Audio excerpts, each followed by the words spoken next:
Bonjour à toutes et à tous et bienvenue dans notre émission. Aujourd'hui, on va aborder un sujet qui est au cœur de l'existence humaine, un sujet vraiment essentiel, mais pas n'importe quel amour.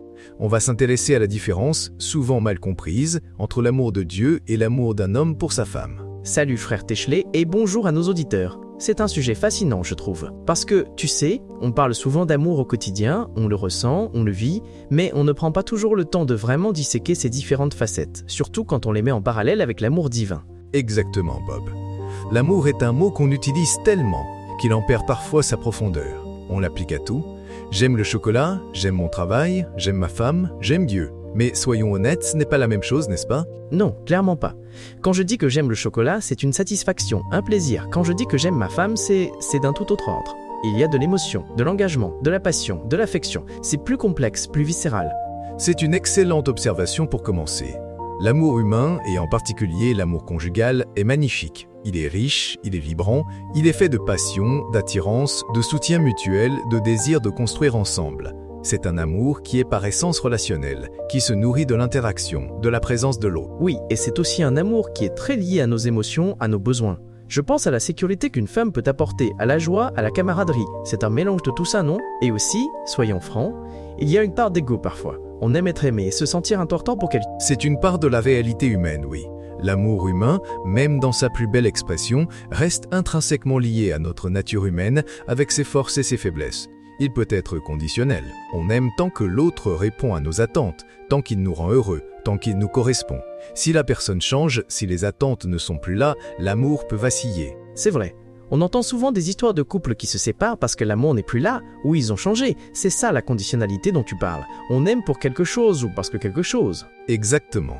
Tandis que l'amour de Dieu est d'une nature radicalement différente. C'est un amour qu'on appelle souvent agapé dans le grec biblique. Ce n'est pas un amour qui se fonde sur ce que nous faisons, sur notre beauté, notre intelligence ou nos réussites.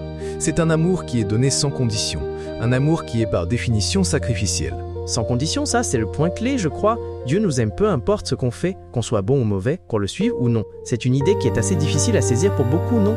Oui, car ça va à l'encontre de toute notre logique humaine. Dans le monde, tout s'obtient par mérite ou par échange.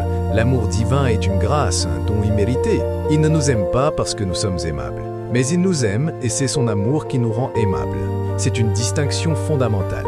C'est puissant comme idée. Ça veut dire que même dans nos plus grandes faiblesses, nos erreurs, nos moments où on se sent le plus indigne, son amour est toujours là, inchangé. C'est précisément ça. La Bible nous dit que Dieu a manifesté son amour envers nous en ce que, lorsque nous étions encore pécheurs, Christ est mort pour nous.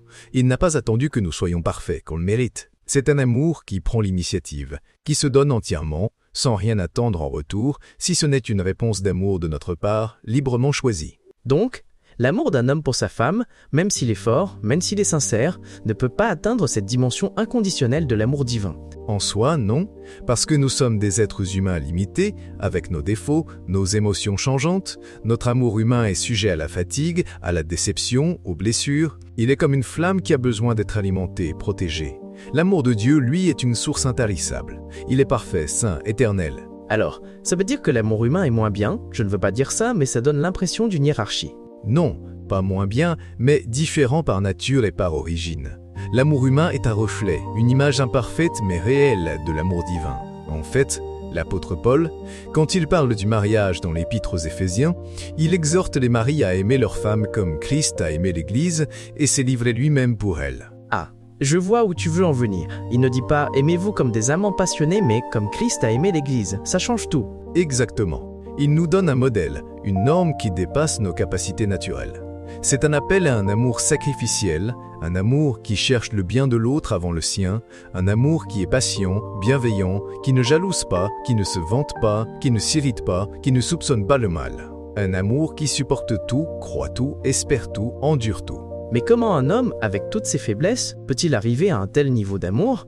C'est quasi impossible pour moi d'aimer ma femme avec la même perfection que le Christ a aimé l'Église. Tu touches un point crucial, Bob. Ce n'est pas par nos propres forces que nous pouvons atteindre cet idéal. C'est en puisant dans la source de l'amour divin. C'est lorsque l'amour de Dieu réside en nous, lorsqu'il nous transforme, que nous sommes rendus capables d'aimer d'un amour qui est à son image, bien que toujours imparfait. L'amour humain est transformé et transcendé par l'amour divin.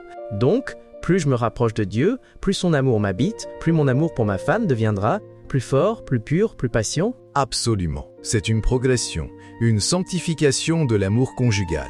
Quand un homme comprend et expérimente l'amour inconditionnel de Dieu pour lui, il est mieux équipé pour aimer sa femme avec moins d'attentes égoïstes et plus de ça. Il apprend à pardonner plus facilement, à persévérer à travers les difficultés, à donner sans compter, parce qu'il a lui-même reçu un amour qui ne compte pas.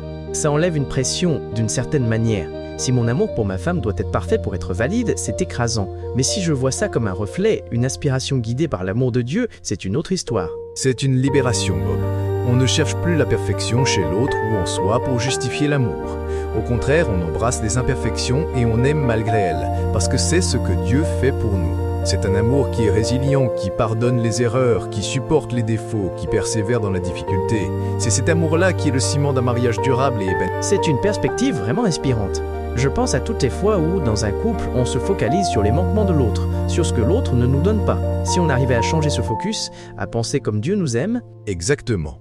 L'amour humain, s'il n'est pas nourri par une source plus grande, peut s'épuiser, il peut être blessé, il peut décevoir. Mais lorsque l'amour de Dieu est le fondement, il devient un roc inébranlable. Il permet de traverser les tempêtes, les périodes de doute, les moments où la passion des débuts peut s'estomper. Il transforme le sentiment en engagement profond et durable. Donc, un homme aime vraiment sa femme quand il ne se contente pas de l'aimer avec son amour humain, mais qu'il cherche à l'aimer avec un amour qui reflète l'amour de Dieu. C'est la plus haute forme d'amour qu'un homme puisse offrir à sa femme. C'est un amour qui la valorise au-delà de ses apparences, qui cherche son bien-être spirituel, émotionnel et physique, un amour qui est fidèle, patient, protecteur et qui ne cesse jamais. C'est un amour qui grandit avec le temps, qui s'approfondit à travers les épreuves et les joies. C'est une invitation à la transformation personnelle en fait. Pour mieux aimer l'autre, il faut d'abord se laisser aimer et transformer par Dieu. Précisément. Et c'est un voyage, pas une destination. Personne n'y arrive du premier coup ou parfaitement. C'est un processus continu de croissance, de prière, de repentance, de pardon et de recherche constante de l'exemple du Christ. Mais chaque pas dans cette direction rend l'amour conjugal plus beau, plus résilient et plus proche de ce que Dieu a voulu pour le mariage. C'est une belle conclusion, frère Téchelet. Ça donne vraiment matière à réflexion pour chacun d'entre nous, que l'on soit marié ou non. L'amour, sous toutes ses formes, est vraiment le plus grand des mystères et des dons. Oui, Bob, et c'est un mystère qui s'éclaire quand on regarde vers celui qui est l'amour même. Merci à tous de nous avoir écoutés. Que ces pensées nourrissent votre cœur et transforment vos relations.